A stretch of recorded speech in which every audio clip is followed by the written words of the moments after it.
All right, you guys. So I'm gonna keep everyone muted for now. But what I want you to know is if you have questions during this presentation or just whenever during this workshop and workout, I would love for you guys to unmute or you can use the chat box. I do see the comments, they'll pop up, and I'm happy for you guys. If you have a question and I'm moving too quickly, I'd rather you say like, hey, stop it. And let me get that answered before, we move on because we're going to be moving pretty quickly. We're going to be covering like a lot of stuff, kind of just like overview of things, not getting super far down into the weeds. So if you have a question that's, a little bit more detail oriented, then I want you to be able to ask. Okay, speaking of the chat, if you know how to use the little like chat box on a laptop or computer, it's a little bit easier to see than if you're like phone or on your iPad because you might have to like swipe for it and look for it. But I would love to know, some of you guys are literally my family. Some of you guys are my friends and everything in between, strangers maybe. I would love to know like your name. Everyone, for the most part, everyone's name is on here except for 06800350. Give me your name, give me your location today, like you are.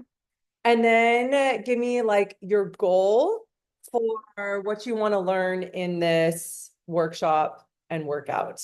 Three things. Name, where you are geographically located at this moment, and then what your goal is to learn from this workshop workout. And by the way, thank you so much for being here. It is amazing to, you never know when you put something like this on, you're like, is it just going to be me standing in my gym talking to no one? So I appreciate that you guys are here. I know Saturday morning, everyone has a million things to be doing. So it is not lost on me that you chose to be here, and I really appreciate it. All right, Jean, that's okay. Nice to see you. Nice to have you. All right, so name, where you are, and what you want to learn from this. It'll come up in the chat. Maybe I'll see it. And even if if they all pop up at once and I don't see them all, I'll still have the chat because Zoom will give it to me and I can make sure that I read over those later. All right. Changes, keep fit and healthy, 41. Yes, Stephanie. Yay. Cancer survivor.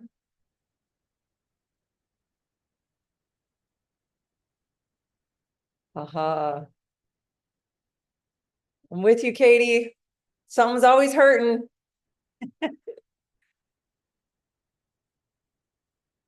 Oh, congratulations. You retired, Mary. Wow. That's big stuff. Little Rock. Holly. I just posted something on Instagram about the all the lion statues in San Francisco that I used to like fist bump. And then we just got two lions for the outside of the gym. You probably can't see them, but I'm very excited about them. Very excited. Chapel Hill. All right. Beautiful. All right, keep them coming. I'm going to go ahead and pin my screen and I'm going to pull up my presentation. So I'm going to do a couple things right here. Bear with me as I'm sure I'll screw this up. I usually do. Screen. All right, now you're going to see the like 80,000 tabs I have open. Now I'm going to attempt to present.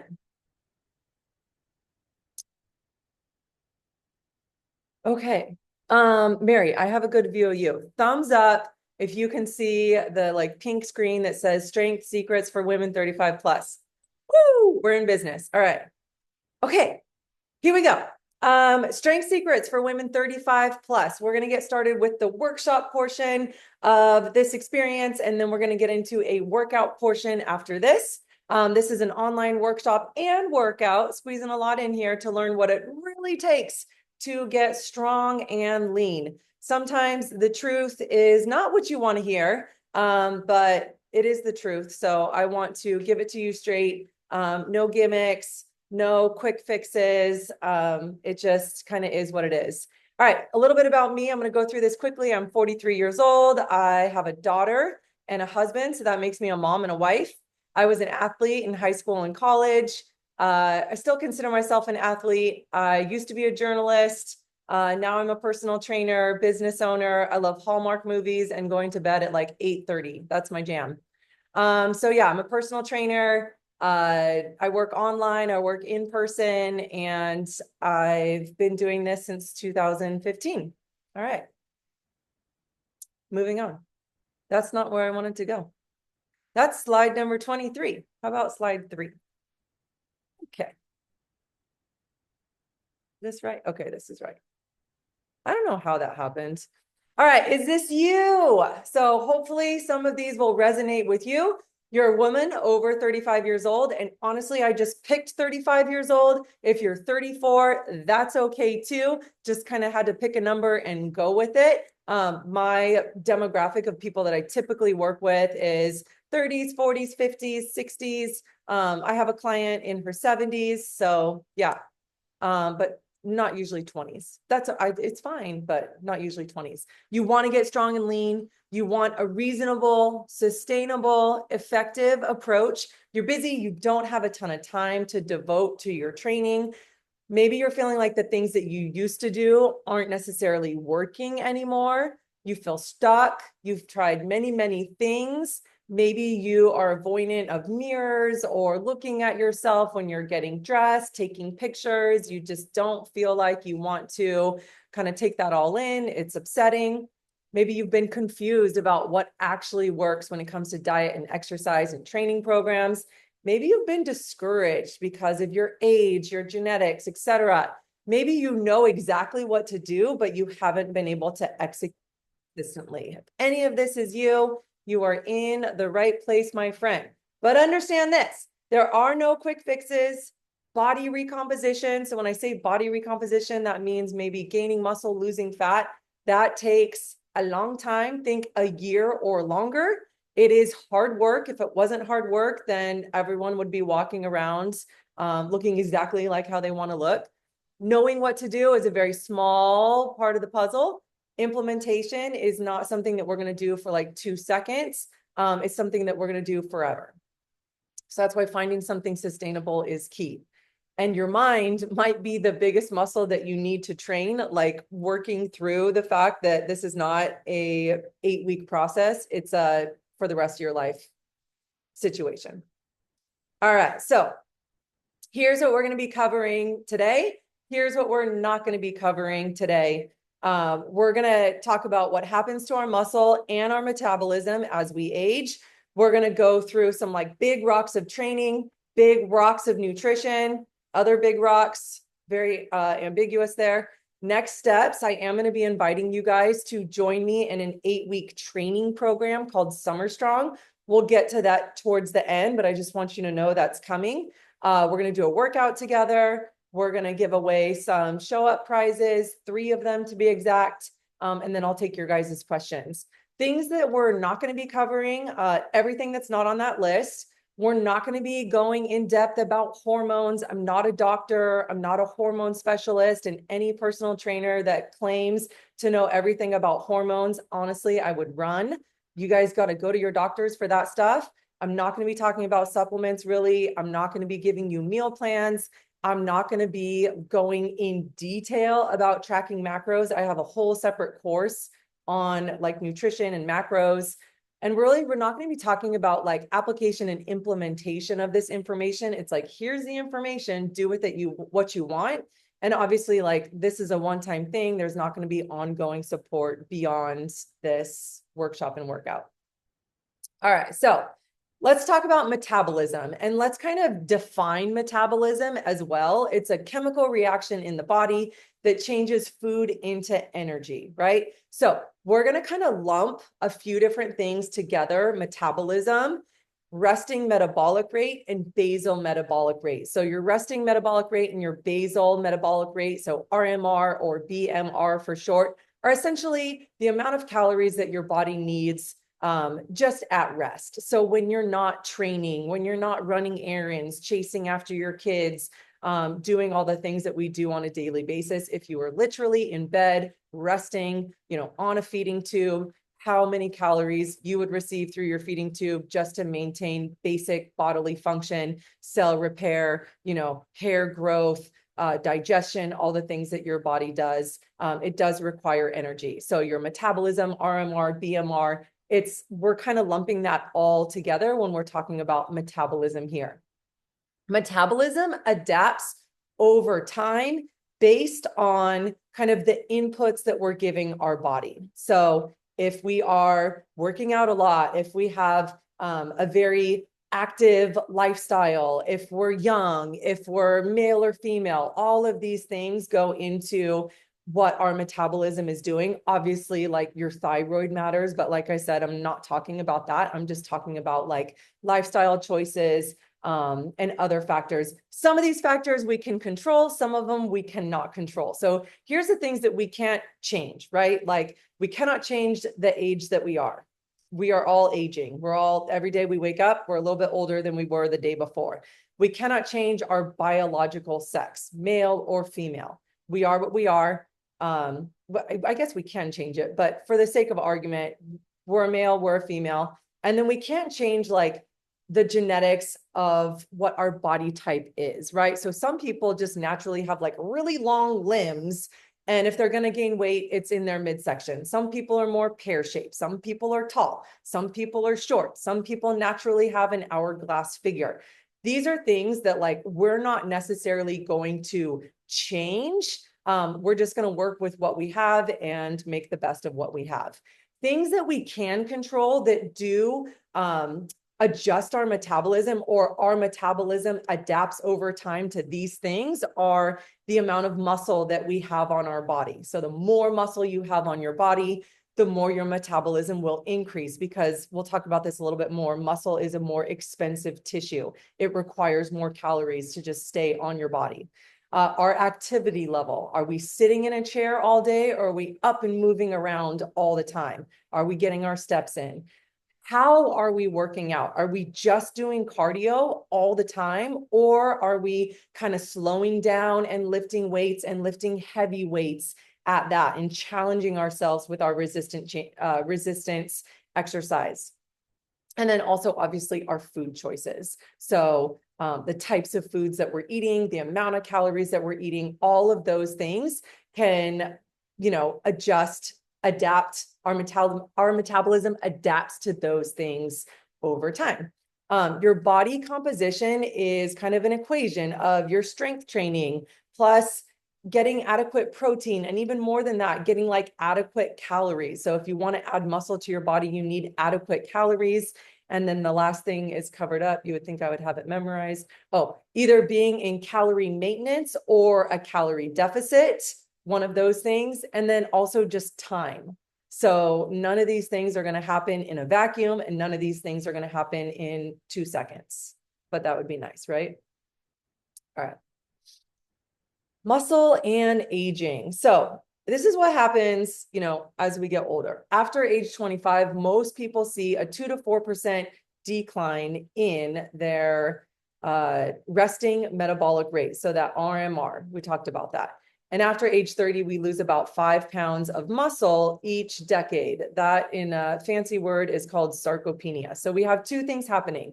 Our resting metabolic rate is coming down, and we're losing 5 pounds of muscle every decade. These are very small amounts, but then like compounded, both of these things happening, they're happening together, and they're probably happening because of each other.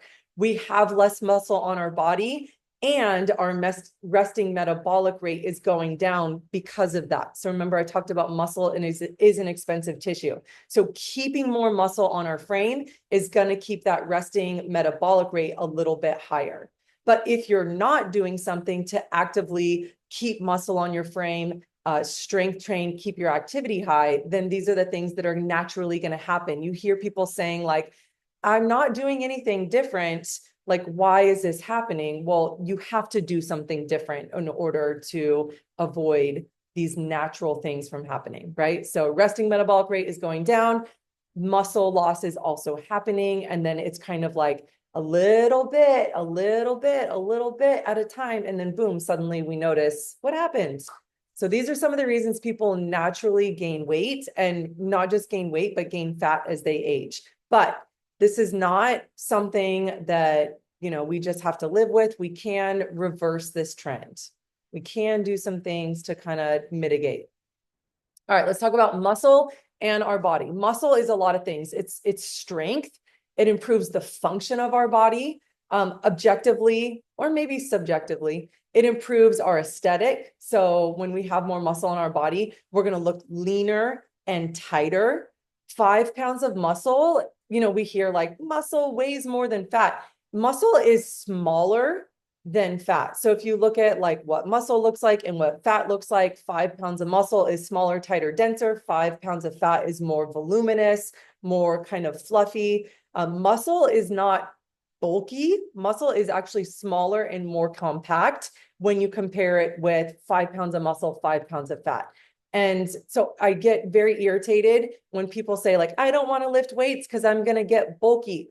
What is really happening is when we gain fat, we look much bulkier than when we have muscle on our body. So please don't say that to me.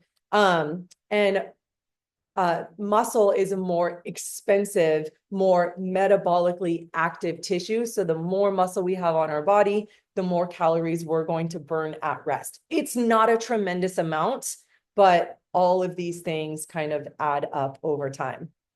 And we can't necessarily change our age and our sex and, our body type, but we can change the amount of muscle that we have on our body, increase the amount of muscle we have on our body, and slowly over time, and also coupled with some dietary changes, we can start to change our body composition, right? So that's what I want to get across with this conversation. So body recomposition is literally the process of gaining muscle on our body and losing fat. We're not turning fat into muscle. We're gaining muscle. We're losing fat. I think sometimes people try to do this at the same time and it feels rather futile. You can do that, but it's going to take a really long time and you might go like 3 months and see no changes. And so I think sometimes that can be frustrating, and that's why people tap out. They're like, I'm doing all the things and nothing's happening. But really, it's happening. It's just happening so slowly, and the scale might not really be reflecting all the hard work that you're doing. However, you can probably see changes in the way your clothes fit and the way you feel and all of that good stuff. So body recomposition is the process of adding muscle to your frame and losing fat. It is different than just fat loss. It's different than just weight loss. All right, so let's talk about how we would train for body recomposition to gain muscle, lose fat. How would we train? What exercise? What type of exercise? How much? All that good stuff. So how do we build muscle on our body? We build muscle by lifting weights. So our muscle responds to demand. If we repeatedly tell our body that we need to deadlift 50 pounds off the floor, it might feel very heavy at first, but when we do it repeatedly, somehow magically it becomes easier, right? It's crazy. So when we ask something of our body repeatedly over time, our body is able to adapt and it's going to be easier for us. And then we increase the weight and we make it challenging on ourselves again. So we want to lift weights that are challenging for our body, and we want to use progressive overload, which is a fancy term for slowly over time, increasing the amount of weight that we're using. We can also make changes like moving slower, having more time under tension, doing different exercises that increase how difficult it is without increasing the load, but just for simplicity's sake, increasing the amount of weight that you're lifting over time. What we want to do is at least 2 30 to 60 minute resistance training focus sessions each week. So 2 times a week, your workout is just focused on strength training, resistance training, not like weighted cardio, but actually truly slowing down, lifting challenging weights for us, for whatever that means for you today. Full body workouts are best. So not like a bro body part split, like triceps on one day and quads on one day and back on one day. For just regular individuals that are trying to get stronger, it's better to do a full body workout and kind of do a little bit of everything so that your triceps aren't smoked for an entire week and you can't do any other tricep exercises. So we want to balance things out. Studies have shown that we recover a little bit better, and it just works for our body better to do a full body workout, especially if we're only doing like 2 to 3 of these types of workouts per week. Reps for hypertrophy. So hypertrophy is a fancy way of saying like, we're kind of pumping up our muscles and trying to over time grow our muscles. So hypertrophy training is rep ranges typically in the 6 to 12 rep ranges. So not like 20 of something, but like 6, 8, 10, 12, something like that. For true, just building strength, like super heavy lifts. I don't necessarily recommend that for beginners, but for people who are a little bit more advanced, lifting super heavy, doing 3 reps, 4 reps, 5 reps in that range. And then power exercises, like training for initiating power, developing more power, great for athletes, great for adults as well, just as long as it's dosed properly.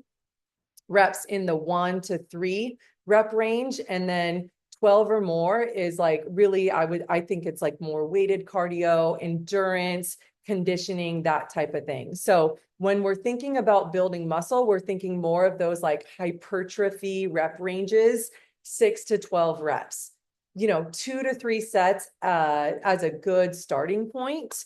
And remembering that we can't build muscle unless we're eating properly as well. So we have to eat enough protein and enough calories in general.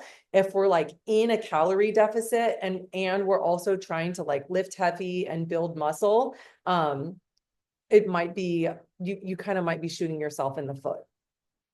Not to say it can't happen, but I think if you're a person that's like, always dieting, always trying to be in a calorie deficit, you might want to cool it on that if you're trying to build muscle and just eat at maintenance or like a super, super, super slight deficit. And we'll get into nutrition more as well. Okay, physical activity recommendations. This is just like in general for adults. The CDC recommends 150 minutes of moderate intensity activity each week. So that's, you're walking, you're jogging, you're biking, you're playing with your kids outside, playing soccer, or your grandkids. You're doing something at that moderate intensity, 30 minutes. So break down 150 minutes, about 30 minutes, 5 days a week. In addition to that, 2 strength training sessions per week, like we talked about, full body, somewhere around 30 to 60 minutes, using challenging weights. So if you're thinking about, okay, I'm going to separate all that out. We have 7 days in a week, 5 of those, at least 30 minutes of moderate intensity activity. So think your cardio, your brisk walking, whatever that means. And then also 2 strength training sessions. And this is a minimum. You could always do more, but this is just like baseline minimum. And only 28% of Americans are achieving that minimum standard. So we got work to do. All right, let's talk about just cardio versus strength training, cardio versus weights. I feel like there's a lot of myths out there. There's a lot of like, well, I just want to do cardio. It makes me feel good. Obviously we need to be doing both, right? Like we need both, but I think there's a majority of women in the world that, or at least in the US, or at least the ones that I talk to, that are just super hyper focused on cardio and don't quite understand, either they don't understand or they don't know how to do it, the benefits of strength training. So cardio is going to burn calories effectively. That is true. You can run 2 miles and burn 200 calories and it takes 20 minutes. Versus if you do resistance training for like 30 minutes, you might only burn 150 calories. And when you're thinking about energy in, energy out, you're like, well, that was dumb. I just did this whole workout. I barely sweat and it only burned 150 calories. But what you're not taking into consideration is that when you're doing strength training, like true exhausting yourself with challenging weights, you're going to be burning more calories after the workout. So after the workout's over, your body is still like fired up. It's still burning more energy after the workout's over. And then I've said it probably 2 times already. The more muscle we have, the more energy our body requires just at rest. So the more muscle we have on our body, the faster our metabolism is running to keep that muscle on our body, right? So a combination of cardio exercise and resistance training is a good practice for body recomposition. We have to train, like the cardio is good for your insides, literally like your cardiovascular system. And, strength training is good for your muscles, your joints, your bones, right? Like the older we get, the, higher risk we're at for, osteoporosis,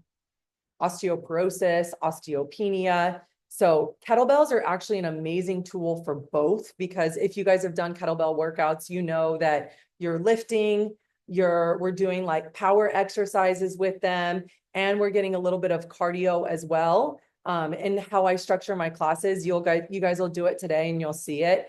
We do a little bit of both, but for my strength workouts, the meat and potatoes, like the majority of the workout is focused on strength. So that means slowing down, lifting, what's appropriate for you to be challenged. And so I love kettlebells for tackling all of the things.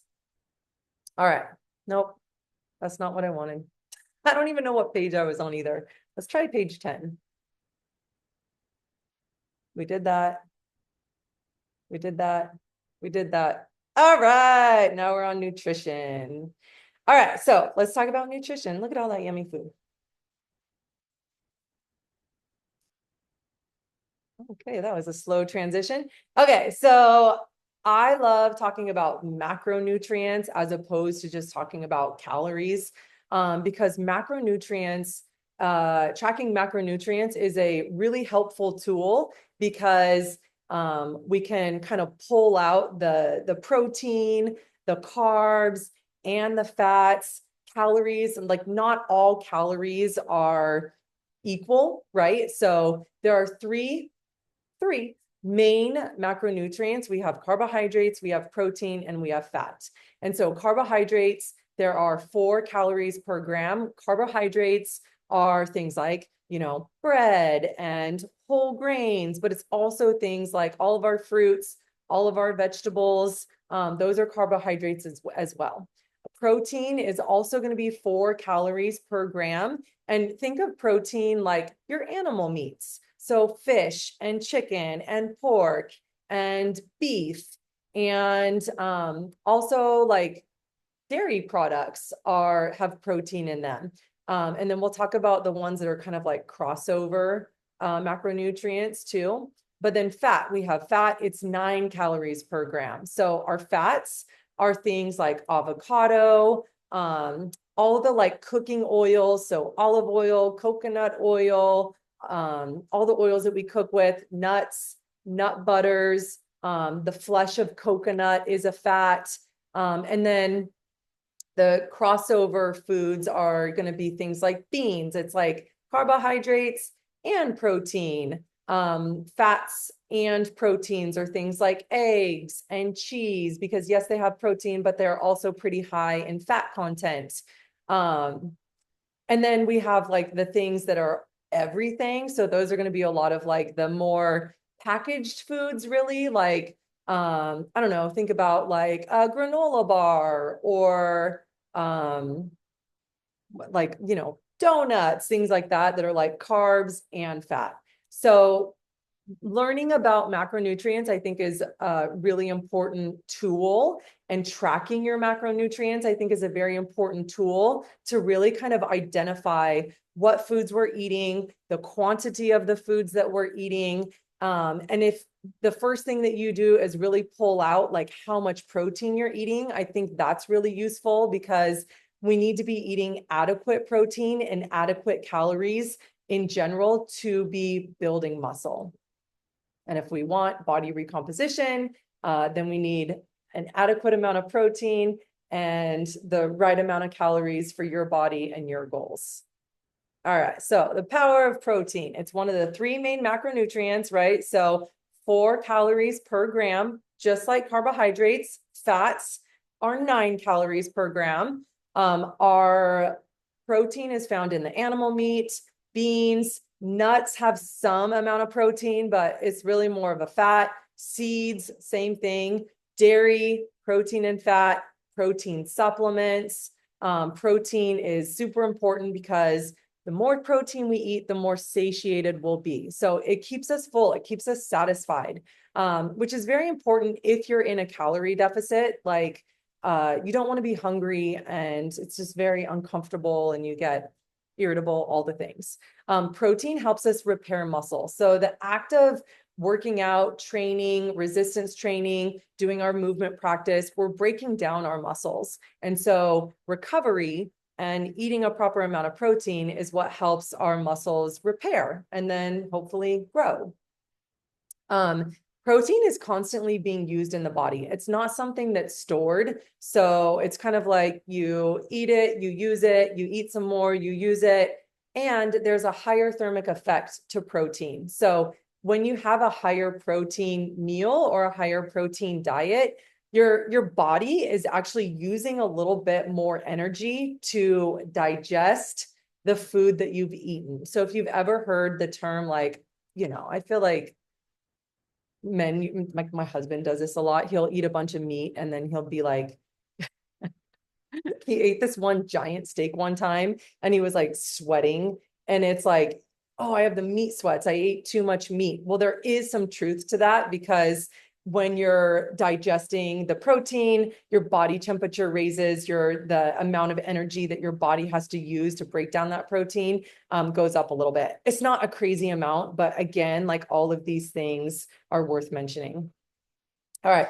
How much protein do we need? So this is going to be like it depends, but in general, and this is debated, well, actually, like what we need is different than what's ideal for what we're talking about, body recomposition. So if you're thinking about body recomposition, gaining some muscle, losing some fat, a good rule of thumb is about 0.7 to 1.2 grams of protein per like your goal weight, per pound of your goal weight. So if you wanted to just go with the number one, because it's very easy, and let's say your ideal body weight is 140 pounds, then you could go with a little bit up or down 140 grams of protein per day, right?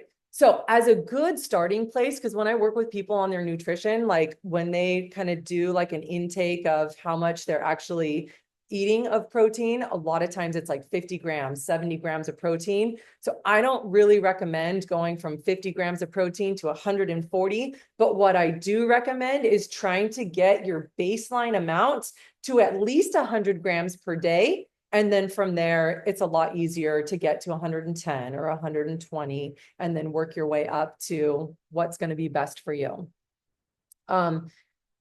One of the ways that we need to be doing this is like, we can't wait until dinner to eat a bunch of protein. We have to eat like 30 grams of protein for breakfast, for lunch, for dinner. And then our snacks need to be protein forward as well. So like I said, we don't store protein, like we eat it, we use it. Your body is constantly using it. So we need to space it out. And also, no one wants to eat, except for my husband, like a 50-ounce steak in one sitting. So we need to be spacing it out throughout the day so that 100 grams doesn't feel insurmountable. And then obviously, like not all protein is going to be great for what you want to be achieving if that's body recomposition. So the leaner proteins, right? Like your chicken breast, your more like white fishes, tuna. Those are the things that we want to be relying on. Shrimp, but not like sausage and pepperoni and super fatty red meat or super fatty pork, like bacon. So the lean proteins are what we want to be eating more of if we want to kind of still be in that like energy balance or very small deficit. Because if you eat, salami as your main source of protein, then it's going to blow your calorie goal probably out of the water. Okay, so how would you eat, say, 125 grams of protein in a day? So this is just like a little sample menu. Obviously, everyone has different preferences, different tastes, different ways that they would prefer to go about it. This is just, something that I would do. So for breakfast, maybe have a protein smoothie, like with a scoop of protein, add your, fruits and vegetables and your ice and whatever, make like a smoothie. And then have 2 hard-boiled eggs. Also, if you're not like a huge breakfast person, you could space this out in the morning. You could start with the hard-boiled eggs when you wake up, and then a couple hours later, do your protein smoothie. I just wanted to give you an example of like 30 grams of protein, boom, for breakfast. I usually add yogurt to my protein smoothies as well, just to bump up the protein. For lunch, a buffalo chicken salad. So this could be like canned chicken, or it could be shredded chicken. Whatever you want to use. You could mix it with like yogurt, cottage cheese, a little bit of mayonnaise if you really want that taste. Add whatever flavoring you want. The buffalo chicken salad, I feel like it has like yogurt and Frank's Red Hot sauce in it. You could do some celery, you could do some onions, you could do some bell peppers, you could do a salad, or you could do a sandwich. And that's going to give you, as long as you eat enough of it, it's going to give you like a lot of protein, very protein forward meal, 30 to 40 grams easily in that. And then for dinner, maybe like lean beef, like some sort of lean beef and broccoli bowl. Maybe you could do some rice with it. That's going to be another, 30 or 40 grams of protein. And then like, as an example of a snack, maybe cottage cheese or a yogurt with some granola, and that could be another like 15 grams of protein. Obviously, I don't have a great sample menu for being a vegetarian or being a vegan, because I am not one, and I don't claim to know the best methods.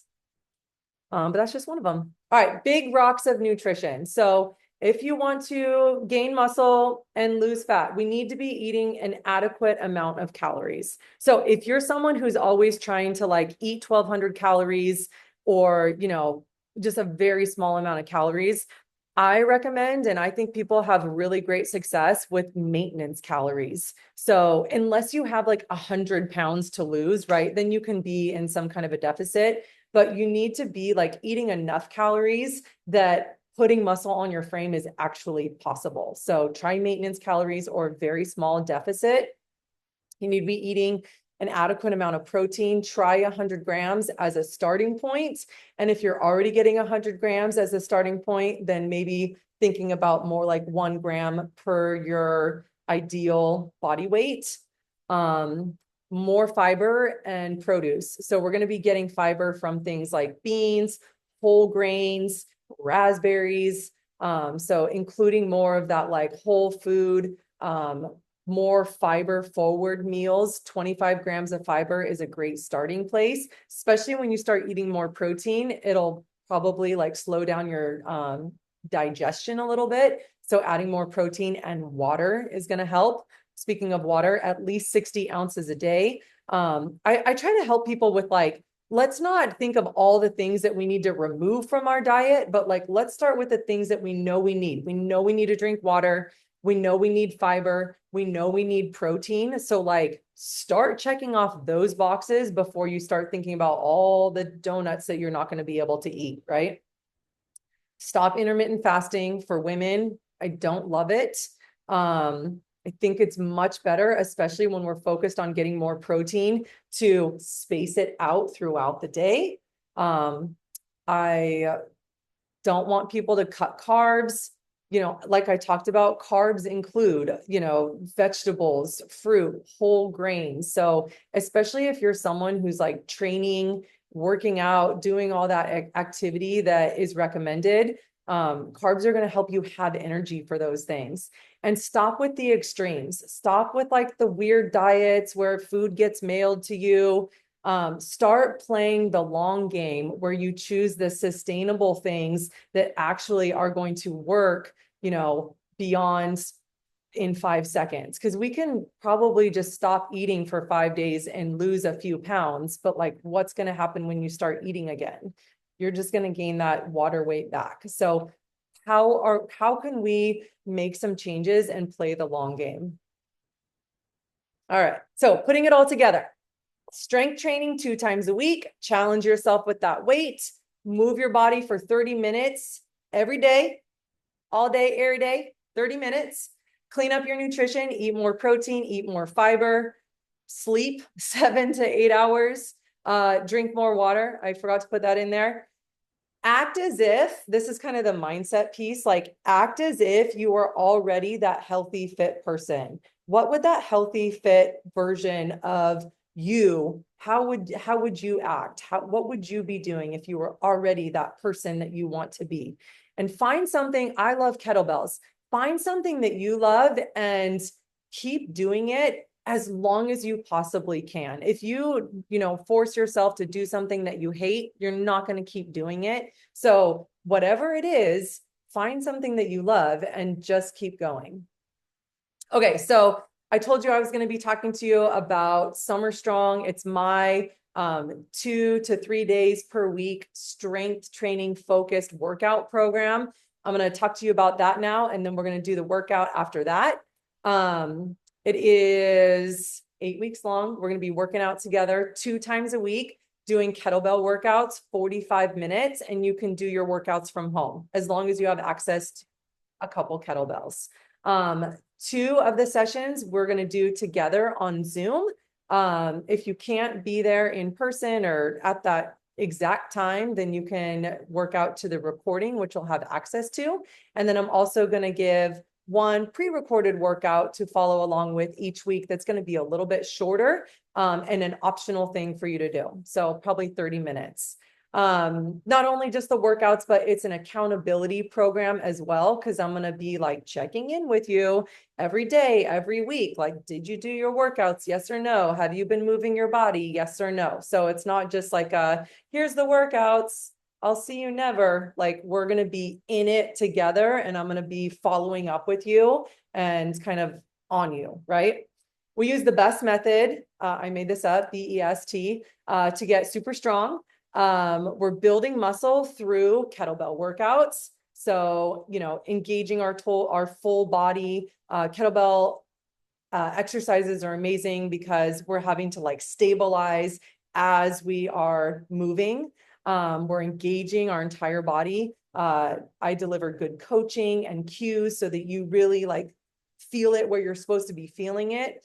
We're simplifying training. I'm not giving you a new workout every single week that's going to blow your mind and confuse your muscles, right? We're working on progressive overload. So doing the same thing over and over and slowly trying to increase the amount of weight we're using, or our technique, or our tempo, so that we can really like benefit from these progressive overload workouts. And then we're tracking our progress. So this is something that I don't think happens enough. When people go to the gym, they just like do their workout, they do the same weights they've always done, they're not paying attention, they forget what they did last week. So we're tracking our progress on actual like spreadsheets to see like what weights we're using every day and how we can potentially improve on what we did in the last workout to make ourselves a little bit stronger in the next one.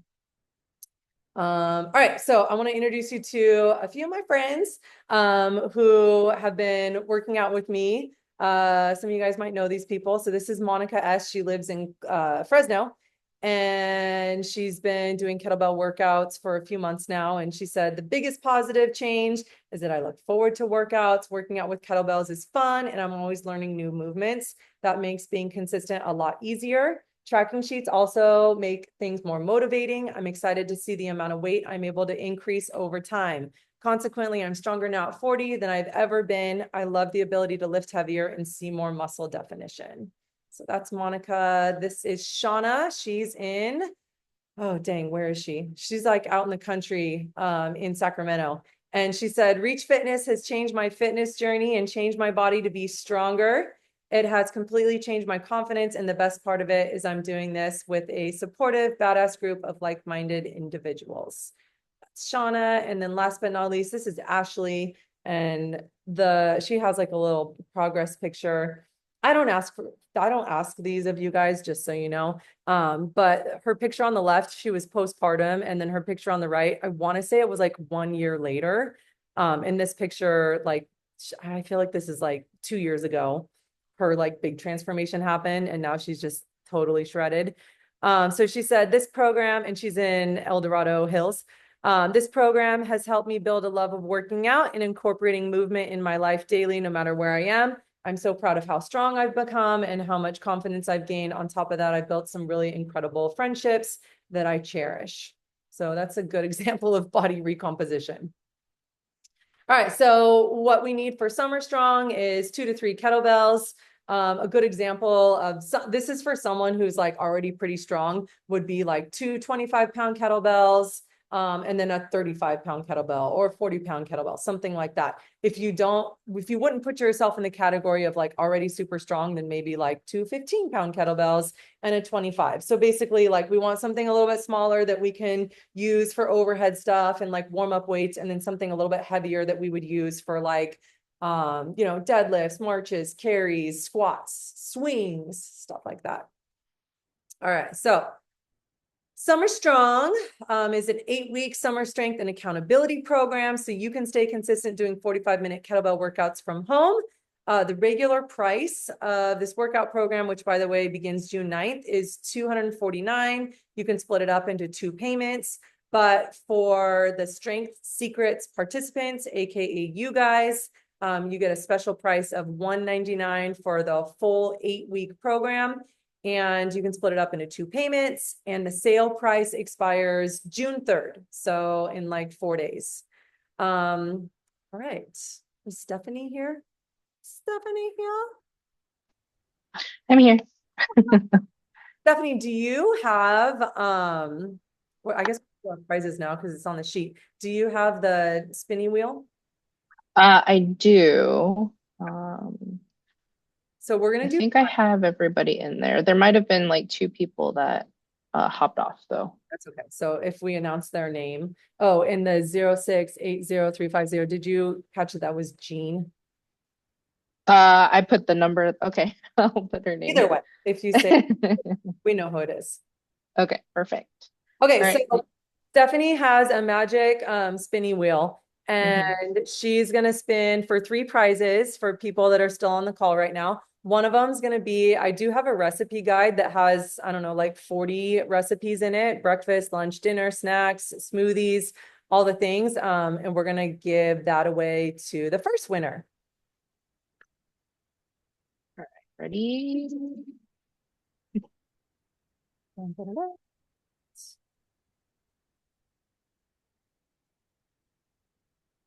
All right. It was, you said Jean, right? Oh yeah. Yep. Yeah. Beautiful. All right, Jean. Awesome. I'll write this down.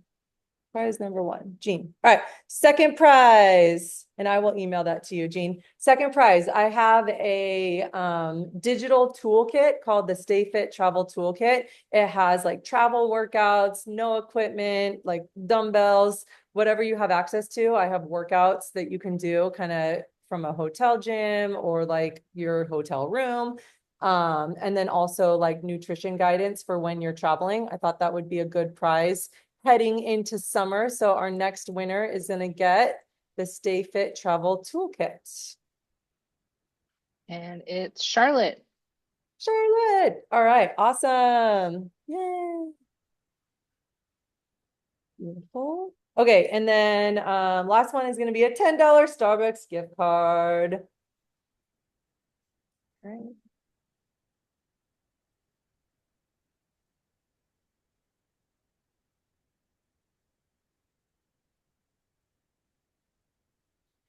It's Stephanie V, I think. Yeah. Awesome. Yay. Stephanie. All right. Beautiful. Okay. Thank you guys for all of that. I would love to answer questions. So I'm gonna probably hop out of the presentation mode and would love to answer your questions. And I'll look in the chat too to make sure that I didn't miss questions that are in there. Feel free to unmute yourself and ask away. Hey Rachel, Yes. I have a question. So, about 14 months ago, Mhm. I had a very severe case of RSV Okay. and lost like 65 pounds in about 4 or 5 weeks. Whoa. Yes. So, ever since then, I am trying to like rebuild muscle and deal with like loose skin. Do you have any advice? I mean, yeah. I mean, like basic strength training, basic stuff like we're going to be doing today, like, deadlifts, squats, um, push-ups, rows, Okay. like full body strength training, starting with whatever you can manage right now. And then, trying to build up your strength over time. Loose skin, I don't know. I have loose skin too. So it is what it is. I try not to get super focused on it, but yeah, you had a significant weight loss in a short amount of time. So Yes. like filling out your muscles is going to help a little bit, but the skin is going to be there. So Yeah, that's kind of what I figured is it was because of the rapid yeah. weight loss. Mhm. Okay. And I figured the muscle, gaining back the muscle would probably help. Yes, absolutely. Okay, great. Thank you. Awesome. Okay, so someone asked, this is Jean. Um, she said, do you believe in taking 5 milligrams of creatine per day for women? I actually just started taking creatine a few months ago, and I take like a really small amount. I think I take like 2 milligrams or something. Only because it's expensive and my husband takes it too. So I'm like, I don't want to spend like $100 or something on creatine every month. I wanted to try it because of like the, neurological benefits as well. Like it's supposed to make you happier and it might give you a slight edge in being able to lift heavier. And like that's one of my goals is I'm always trying to increase my strength and increase my performance in the gym. So I would say I'm like half-ass trying it out. Um, and I do think that my strength is improving, but also like, would it be improving if I wasn't taking creatine? Probably. So I don't know. I feel like most supplements are super overrated and most people are like not doing the basic things, like not sleeping 7 to 8 hours, not drinking enough water, not eating enough protein, not incorporating more like healthy whole foods, and then we rely on supplements to like save us from ourselves. And I don't really buy it. The supplements I take, like I said, I'm trying creatine, and I do like a protein supplement, either like a protein bar or protein powder most days, just to make it easier to hit my protein goals.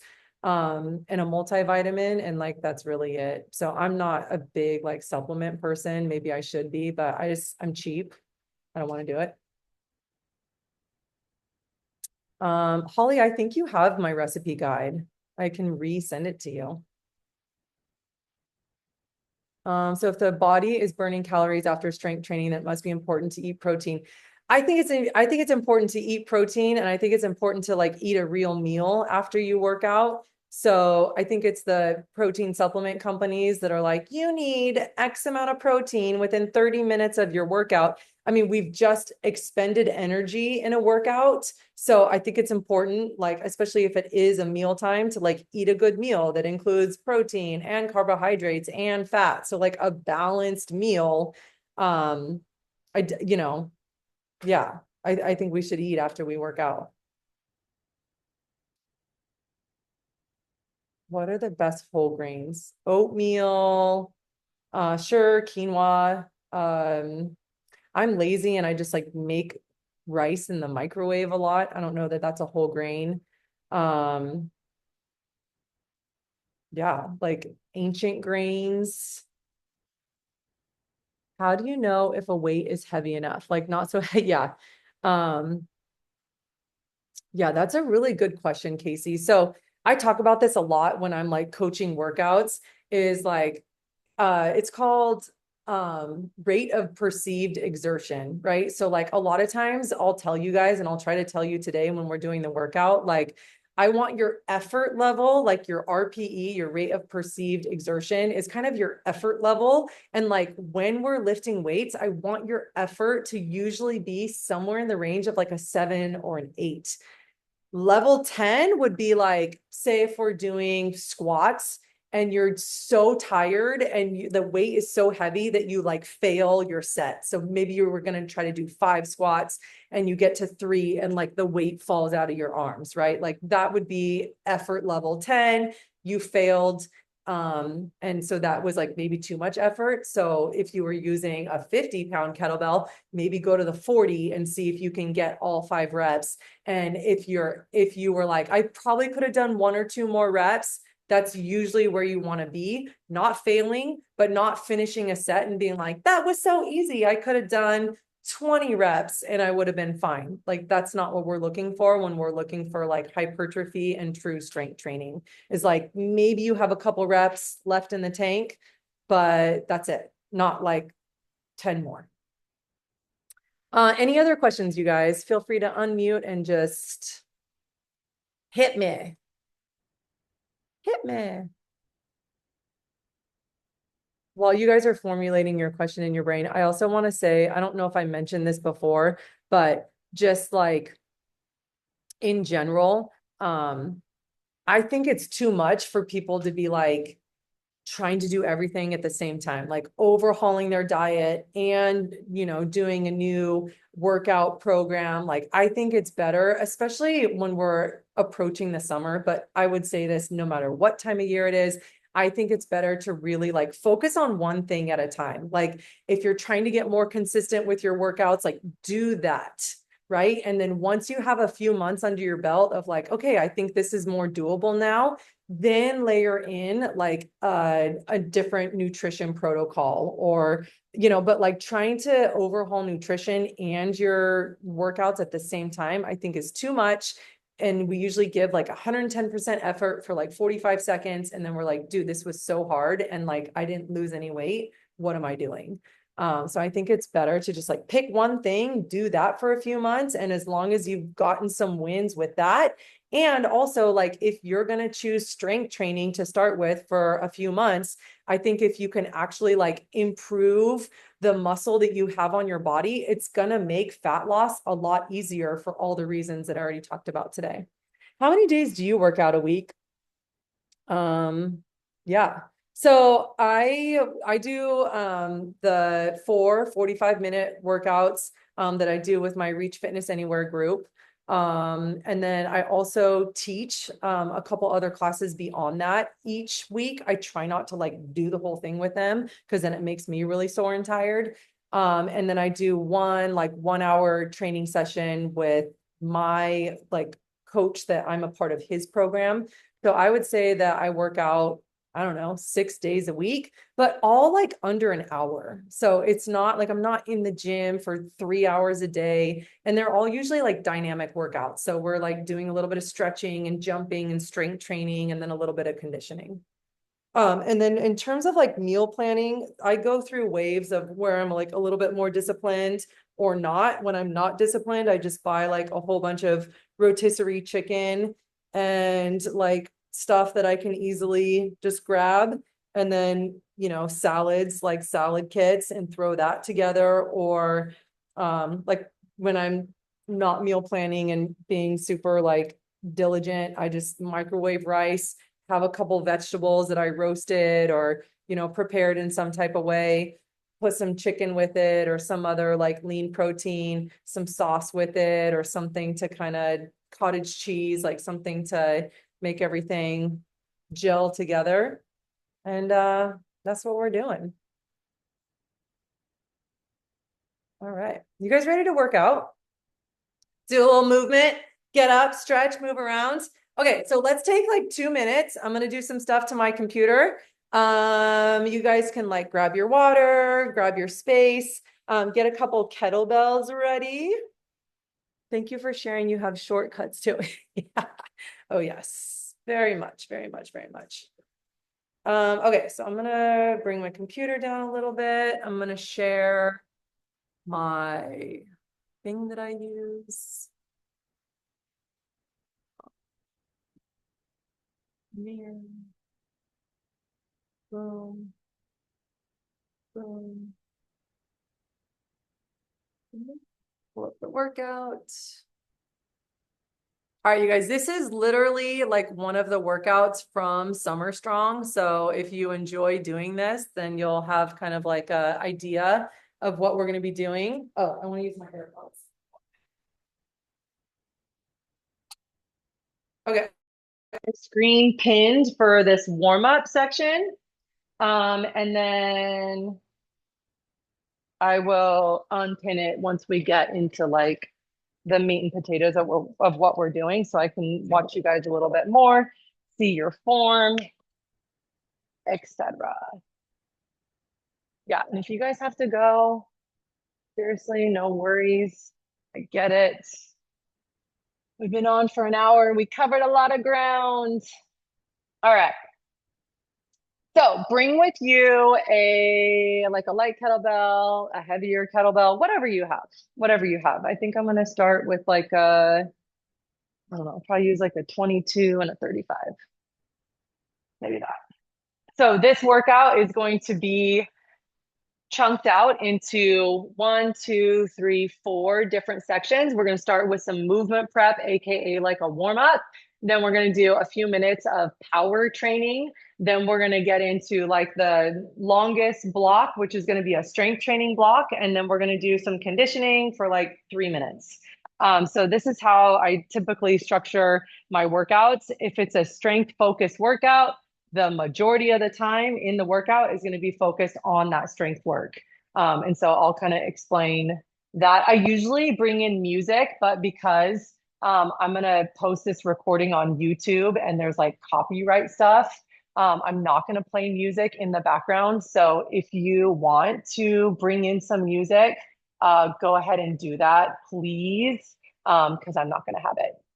Sad. All right. Go ahead and come on down to the floor. I'm going to hit the time on my little timer, and we're going to do a single leg bridge. We're going to do some plank rows, and then we're going to do some single leg calf raises. But before that, let's just kind of move through our spine for a few minutes. So coming down to the floor, we're going to start on all fours. I want you to move through cat and cow. So shoulders over your hands, hips over your knees. Go ahead and exhale up, chin to your chest, pushing your hands into the floor. Exhale your breath, belly button to your spine. Oh, that feels good. Inhale, drop your stomach, lift your gaze.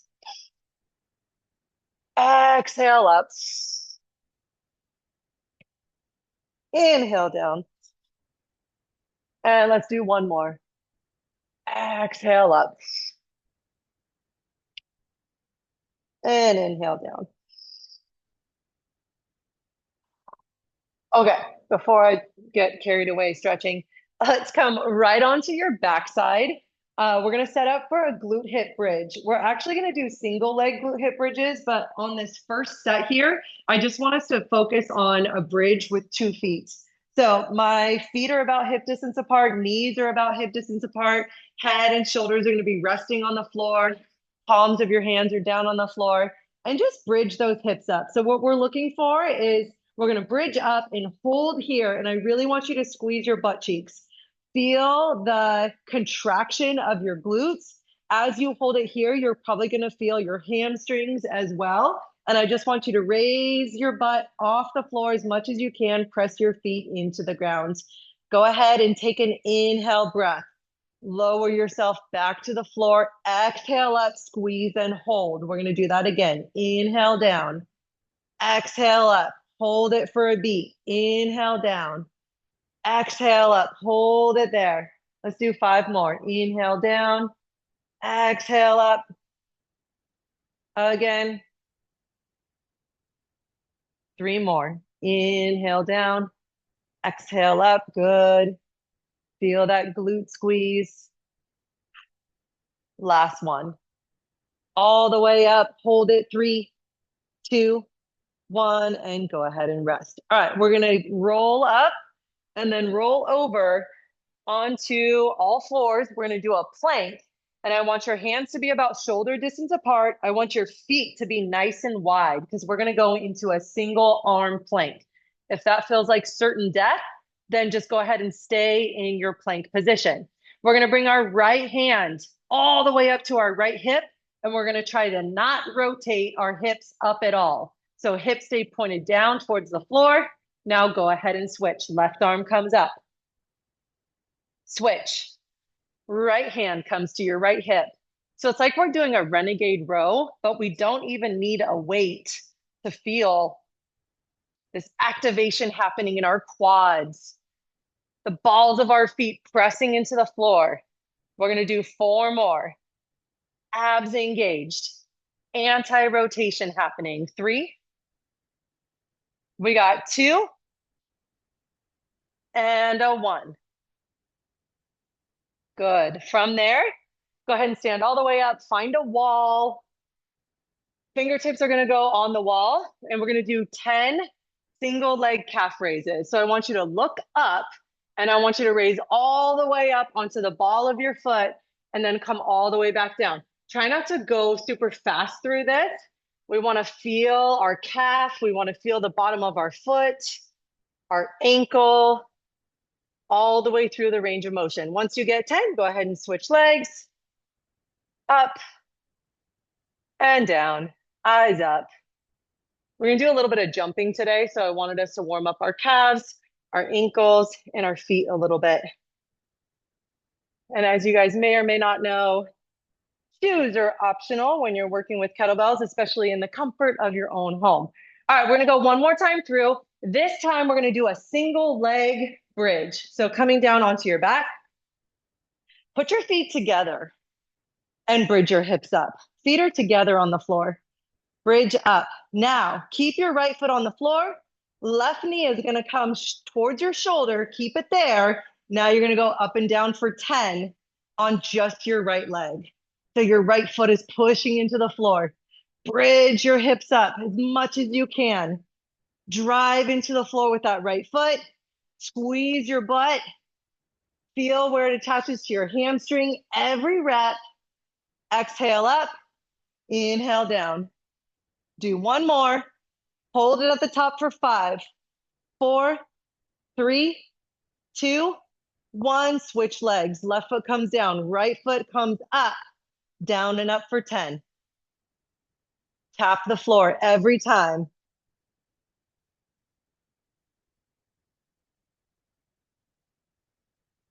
Second half.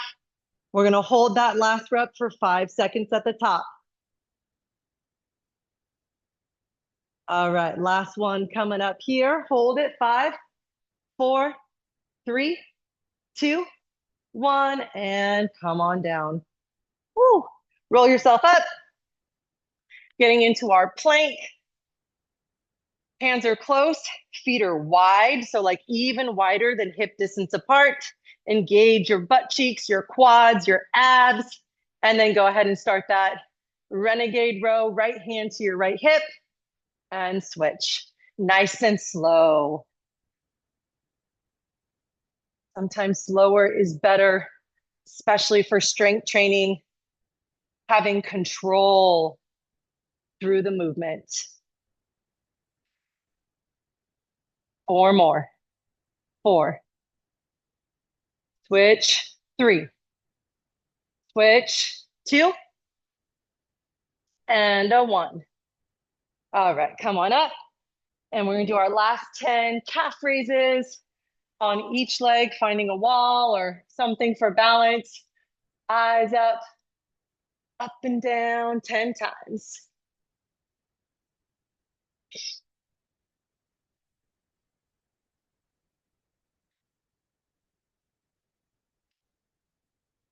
And on the other side.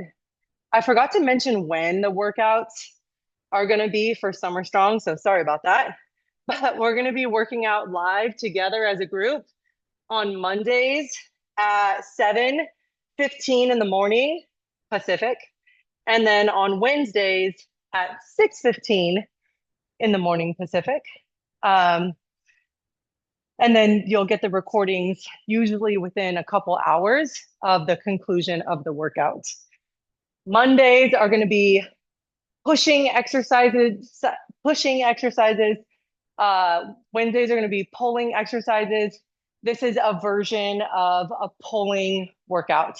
All right, speaking of that, so we're going to take, you can start with something light or something heavy. This is traditionally done with a heavy kettlebell or heavier kettlebell. We're going to do a goblet clean. So we're going to take our kettlebell from the ground into a two-handed clean. So we're going to start right over the top of our kettlebell.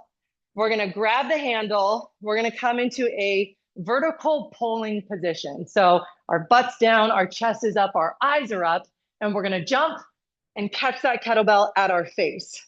Yep, good. Elbows down, elbows down. Yeah. And then you kind of want to peek through the handle with your eyeballs. Now we're going to set it back down to the floor. Eyes up, butt down, jump with it. Good, nice job, you guys. And place it down, and we'll do one more. Up. Good, place it down, and shake it out. So for this power section, we're gonna do that dead clean, and then we're just gonna pretend, if you have a jump rope, you can jump rope. I have one, I'm not even gonna pull it out. We're just gonna kind of jump rope, trying to be a little bit like bouncy on our feet. And we're just gonna do it for like 15 seconds at a time. And if you have a couple different weights, you can kind of play around with your goblet clean weight. Okay, let's rest. So we're gonna get into that section right now. You guys already look like you're super like ready to go. You know what to do. So we're gonna spend 5 minutes just on our power training. So whatever weight you just used, you could use that again. You could go up in weight. So for our power section, we're trying to move powerfully, move quickly from the ground into that goblet clean. Okay, so butt down, chest up, right over the top of that kettlebell. 3, 2, 1, clean. Hold it. Squeeze your butt, squeeze your abs, squeeze your quads, and place it down. So the speed comes here. Go. Good. 3, 2, 1. Place it down. Let's do one more. And clean. 3, 2, 1. Go ahead and place it down and shake it out. So we want the weight to be moving quickly, but we don't want it to be like so light that when you clean it up, it goes over your head.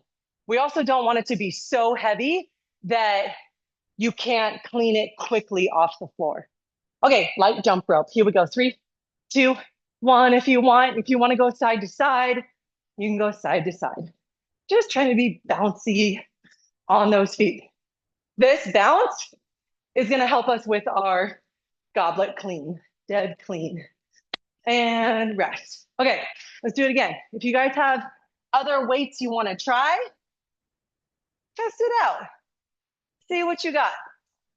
An important part of like why I think it's useful to teach live workouts instead of just use an app where I'm like, now do this, is I can see you guys, I can talk to you, I can give corrections like in the moment.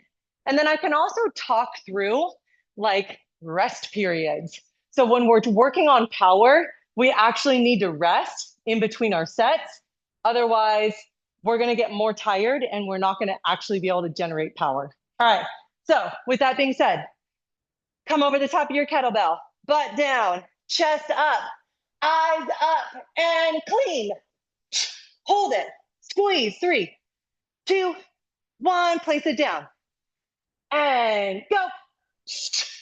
Nice and tight at the top. Shoulders stacked over your hips, hips over your heels. Place it down. One more time. Big power. Going up. Hold it. 3, 2, 1. Place it down and shake it out. Good. Okay, so on this little jump rope experience, go ahead and go forward and back. Little baby hops forward and back. We'll start in 5, 4, 3, 2, and 1. Forward and back. 15 seconds. Yep. Bouncy bounce.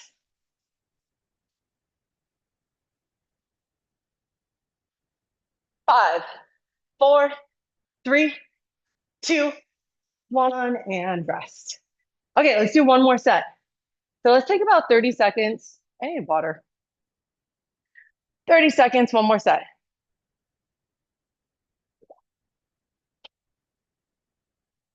If you guys want to go up and wait, you can. I think I'm going to stay the same. So, Hey, Rachel, yes. where do you put your hands like when you're doing the jump one? So, yes. So we want to start with our hands on top of the kettlebell. And then as it's kind of flying up, our hands adjust to the horns or the side of the kettlebell.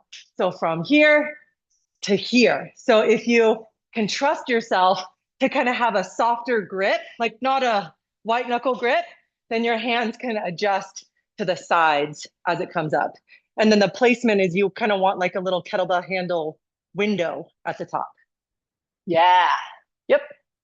So yeah, sometimes people grab on the horns, like, so we want to be on the top and then adjust to the horns. All right, one more set. Here we go. Here we go. Butt down, chest up, and go. Hold it. 3, 2, 1. Place it down. Big jump up. 3, 2, 1, and down. One more time. And up. 3, 2, 1. Place it down and shake it out. Okay, last set of jump ropes.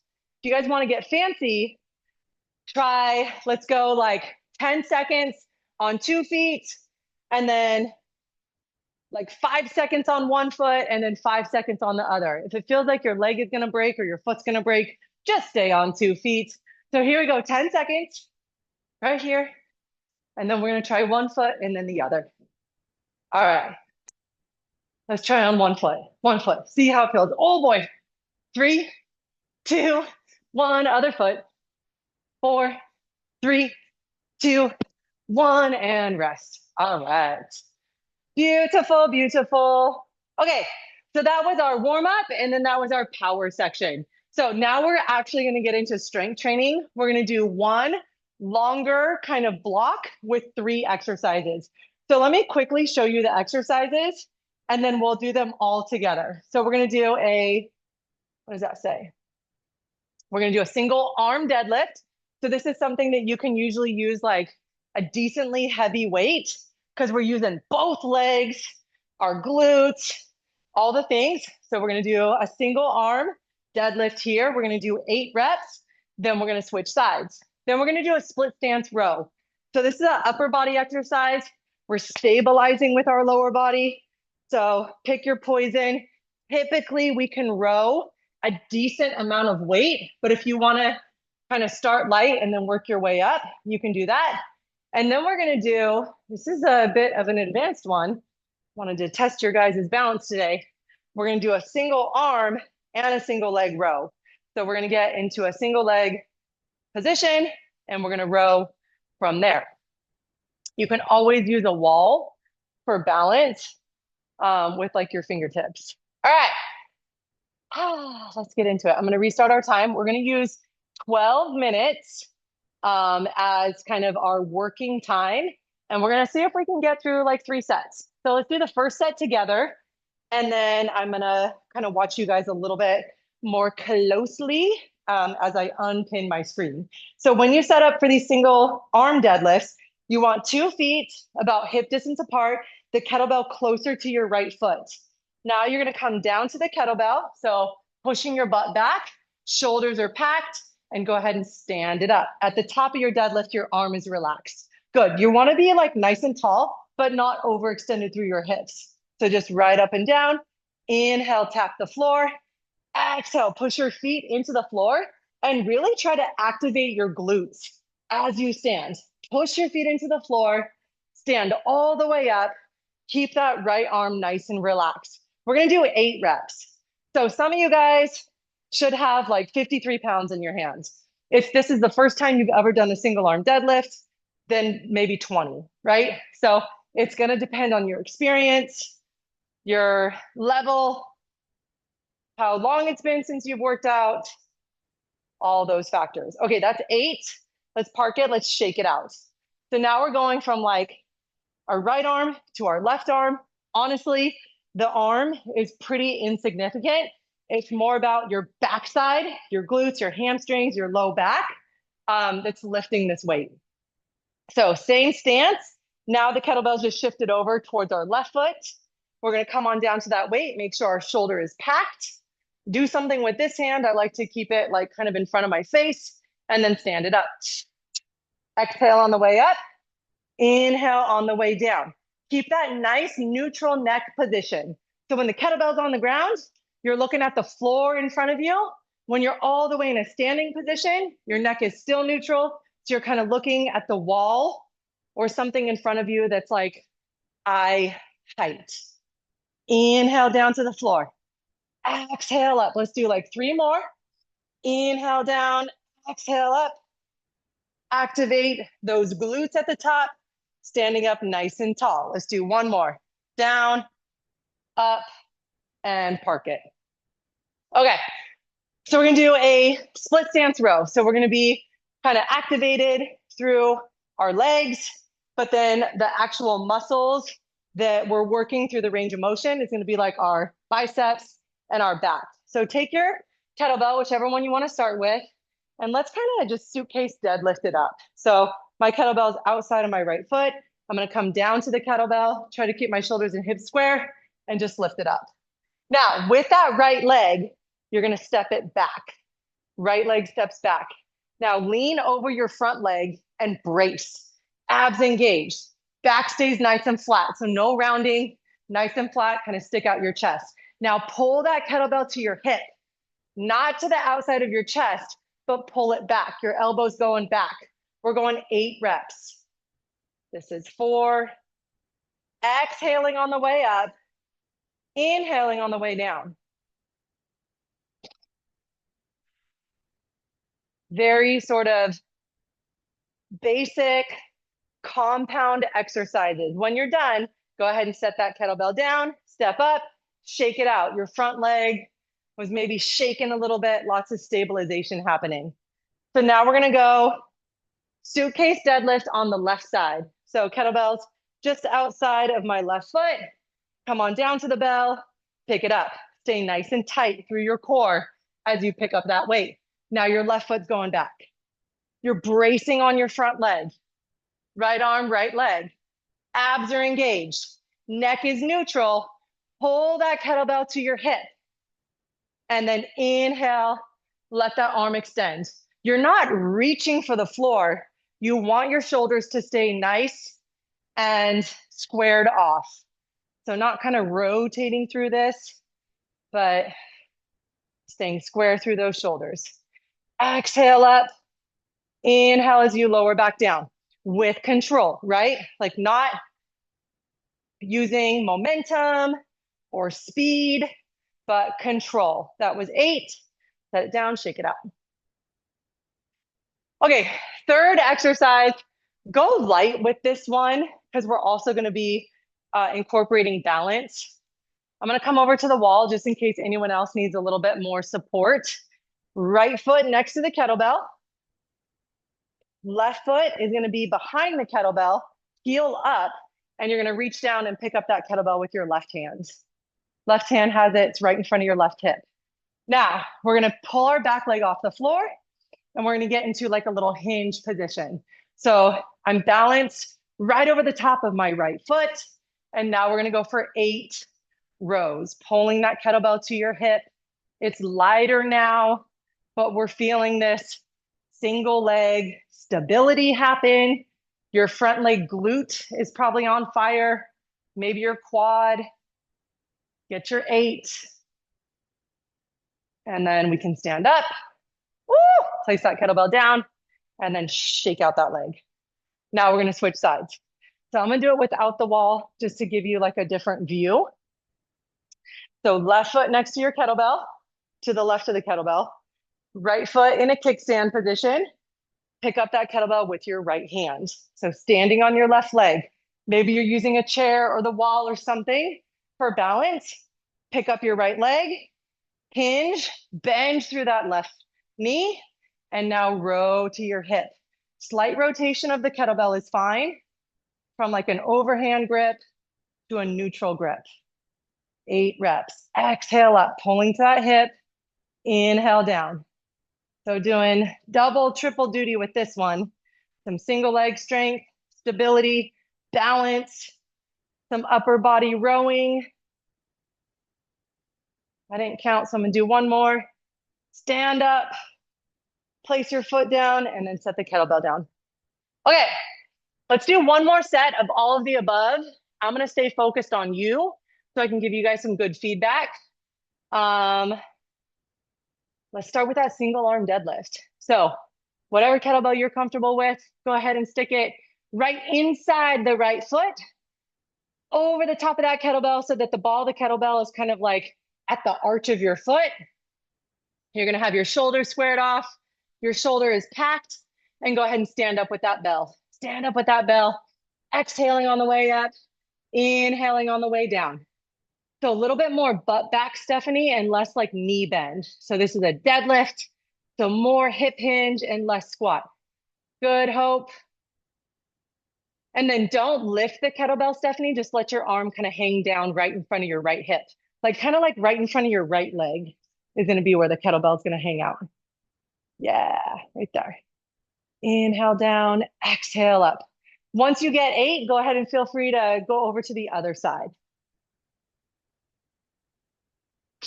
Good, adjusting that kettlebell to the inside of your left foot. Nicole, just eyes up at the top, eyes up, yeah. So you can look at the ground when the kettlebell's on the ground and then look up when the kettlebell's up. Good, Mary. Nice, Hope. So thinking about activating your glutes, your hamstrings. Caitlin probably has like a 70-pound kettlebell. She's like, no, I don't. It's Saturday. Good, Sarah. Nice job. All right, when you guys finish both sides, just kind of shake it out a little bit. So we're generating a lot of like tension throughout our body, right? I'm like, activate your core, pull your shoulder back, squeeze your butt at the top. Like we have a ton of tension happening in our body. Then we want to be able to like shake it out and just not be so, you can't call on creating tension in your body if you're always tense. So you got to shake it out, get those muscles loose, shake your booty a little bit so that when we call on tension again, we can actually get there. Okay, so for our split stance, single arm row, let's suitcase deadlift the kettlebell up. I'm on my right side, and then your right leg is gonna step back, okay? So you can keep your ball of your foot down. You can turn your foot if you want. I keep my heel up, and then brace on your front leg and pull that kettlebell back. So not up here where we're crunching our shoulder up to our chin, but pulling that kettlebell back. Good, Hope. Good, Charlotte. Nice, Nicole. Really trying to control the kettlebell on the way up and control the kettlebell on the way down. Stephanie, if you could like shift your body a little bit more diagonal. So like lean forward a little bit more. Lean forward. Yeah, there. Good. Keep that core nice and active. Neck is neutral. Good. Once you get your 8, you can set the kettlebell down and then kind of shake it off and reset. So we're going to suitcase deadlift the kettlebell up on the left side. We're going to step that left leg back. We're going to brace on the front leg. And then we're going to exhale as we pull that kettlebell to our hip. Good, Stephanie. And then inhale it back down. Yeah, Sarah, you can probably like lean forward a little bit more too. Yeah, good. So I chose the 8 rep range because it's right in the middle of that like 6 to 12 reps. We can typically, get through 8 reps, and everything is 2 sides here. So we're kind of working unilaterally, right side, left side. I think it's good to kind of isolate one side versus the other. We can see where our strengths and weaknesses lie, and we can try to improve our balance over time. Okay, last thing is that single leg, single arm deadlift. So We're gonna pick up our light kettlebell with our right hand. Your left foot is gonna be glued to the floor. Sorry, I started that kind of weird. Our right leg is gonna come off the floor. We're gonna be super active with that right leg. Squeeze your glute, squeeze your quad, flex your foot, get into that hinge. So now we're balancing over that left foot. And now you're gonna row to your hip. Again, your core has to be super fired up for this one. Hold on to the wall, whatever you need to. Hi, Mary, is the soccer game over? Oh, good. Your body's so hot. Actually like 5 minutes. 5 more minutes.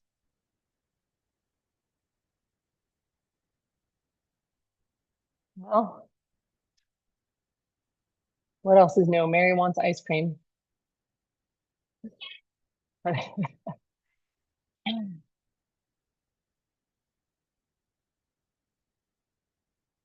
Nice, you guys are doing really good with this one. Good, Sarah. Yeah. Good, Stephanie. Rows on rows, baby.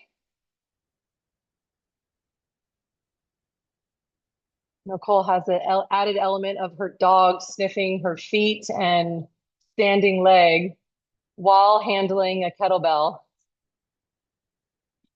Sometimes these things make us stronger. All right, great job, you guys. Okay, that's our strength section. So sometimes strength work is like not that sexy, right? It's compound lifts, it's moving slowly, deliberately, breathing through the reps, taking a little bit of rest period in between our different sets and different exercises. I structured that one. They're all pulling exercises, but a little bit of lower body, little bit of upper body, so that we didn't have to take like a ton of rest in between each different exercise. But you guys did a really good job. That's just a small example of 3 exercises in a little circuit that we'd be doing in one of these strength workouts. Okay, last thing we're gonna do, I promised like 3 minutes of conditioning. So I'm gonna give you a couple options. We can do a dead stop swing. So if you're familiar with kettlebell swings, a dead stop kettlebell swing is where you do a kettlebell swing and you park the kettlebell every single time. So we would tip it back, we would hike it up, swing hard, catch it at your hips and place it back down. So again, and place it back down. The regular kettlebell swing, we just wouldn't park the kettlebell every time. If you haven't done kettlebell swings or you're not super comfortable with kettlebell swings, let's instead do a jump squat.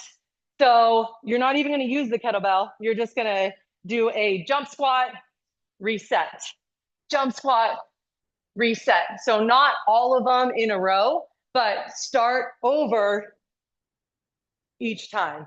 Stand up, reset, and try to jump explosively. The point of this conditioning is to get your heart rate up, get some fatigue, and sort of remember it as a good workout that kind of kicked your butt, right? So we're just going to do 3 minutes of this. Every minute on the minute, we're going to start together and we're going to do 8 reps. So if you're a kettlebell person and kettlebell swings are no problem, you're going to do 8 dead stop kettlebell swings. If you're not a kettlebell person yet, give me 8 jump squats and reset in between every jump. All right. So I'm going to do the first one with you. And we're going to go in 3, 2, 1. Our time's on. So we're going to do those dead stop swings or jump squats for 8, 7, 6, 5, 4, 3, 2, and 1. Now we're going to park it, shake out those legs. So whatever time is remaining on the clock is our time to rest. We're going to do our second set in about 15 seconds. So 15 seconds, we're going again. So either that dead stop swing or those jump squats. I'm gonna do jump squats right now, just to see what that feels like. All right, here we go. In 5, 4, 3, 2, let's go get 8. Good hope. Jump with it. Reset.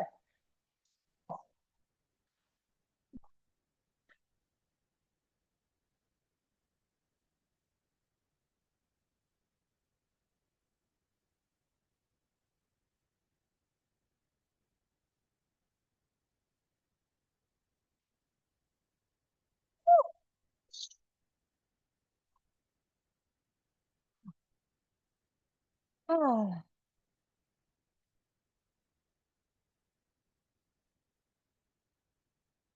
All right, you guys, one more set. So 20 seconds of rest. Heart rate's probably up a little bit, but we're almost there. Last time through. Last time through. All right, get set. Either set yourself up for your jump squat or your dead stop kettlebell swing. Here we go. Time's on. Last set of 8. And then we're gonna do our cool down stretch. Good, Tanya. Good, Nicole.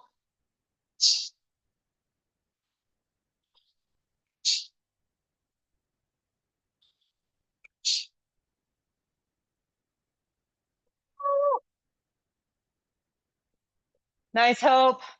Standing up tall and sharp. All right, beautiful job, you guys. All right, that's the workout for today. It was like, I don't know, 36 minutes or something. So I wanted to keep it simple, brief, and just give you a little taste of a kettlebell strength focused workout. Let's do a little 2-minute cool down stretch, and then we'll be out of here. Thank you guys again very much for setting aside some time this morning to be here. I know. There are a million places you could be, and I feel very, very appreciative that you chose to spend it with me. Okay, so we have our fingers. We interlace our fingers. We're grabbing our right shin, and we're just kind of pulling our knee to our shoulder, feeling like a little internal hip stretch in that hip flexor kind of compression. And then we're going to just drop that knee over to the left. So letting that knee drop over to the left. Now we're getting into a twist. So just be gentle with this. We just did kettlebell swings or jump squats. Our heart rate is up. So now we're just going to kind of take a second to try to control our breathing, bring that heart rate down. Start inhaling through our nose, exhaling through our mouth. All right, kick that right leg up. And just give me a hamstring stretch. And then finally, we're gonna cross our right ankle over our left leg. And we're gonna get into a nice little glute stretch on that right side. And then we're just gonna kind of uncross and do all of that on our left side. So interlacing our fingers, grabbing our left knee, pull it to your chest. Drop that left knee over to the right, getting into that glute and lower back. Inhaling through your nose, exhaling through your mouth. And then we're going to untwist, kick that left leg out, little hamstring stretch. And then crossing finally our left ankle over our right quad or wherever you can cross it. And just kind of pull your legs in towards your chest. Little glute stretch, IT band stretch. And then we're going to roll ourselves up, find a comfortable seated position, whatever that means for you. And we're going to inhale those arms overhead, exhale them back down. We're going to do that 2 more times. Inhale up, exhale back down, and then 1 more. I hear all this noise in the backyard behind me. I'm like, what is going on? Oh, my husband's shoveling dirt around. Yep, that makes sense. All right, friends. We always do a sweaty selfie at the end of the workouts. So I don't feel like I can't just leave until we do that. So if you have your camera on, smile, bring your friends, bring your pets, anybody that wants to play. There we go. Come on. 3, 2, 1. Yay. So cute. 3 cute puppies and a bunch of cute people too. Thank you guys for being here. Hopefully I'll see you soon. Stay in touch. Check out Thanks, this Rachel. chat. You're very welcome. Good to see you. How do we sign up for, will the summer thing be posted? I'm sure, obviously. Yeah, I'll send you an email and the link will be in there. Okay, thanks. Okay, thank you. Bye. Thank you. Bye. You're so welcome.